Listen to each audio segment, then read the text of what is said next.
மீண்டும் பரிசுத்தமாக்குகிற ஒரு வழிமுறை எவ்விதமாக இருக்க வேண்டும் என்று தீர்மானிக்கிறவர்கள் நீங்கள் அல்ல, அதை தேவனே தீர்மானிக்கிறார். ஆமென்.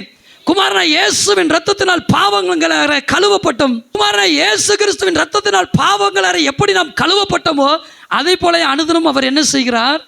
அவருடைய நாமத்தினாலே நம்மை பாதுகாக்கிறார். இன்னும் என்ன செய்கிறார்?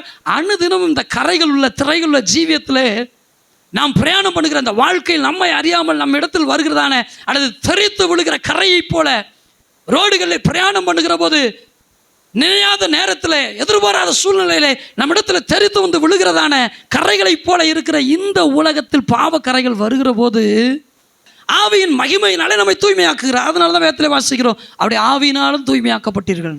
இயேசுவின் ரத்தத்தினால் மாத்திரம் நாம் தூய்மையாகவில்லை.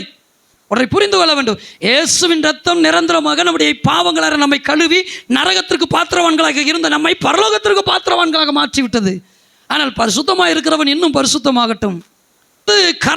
கரை திரை உள்ள பூமி, இந்த பூமியில கரை திரைகள் உங்களை தொடர்ந்து வருகிற போது நீங்கள் அறியாத நேரத்தில் சோர்ந்து போய் இருக்கிற நேரத்தில் உங்களுடைய ஜீவியத்தை பற்றி பிடிக்கிற போது கிறிஸ்துவானவருடைய ஆவியினாலே அல்லது பரிசுத்தாவின் மகிமையினாலே உங்களை மீண்டும் தூய்மையாக்குகிறார். அல்லேலூயா.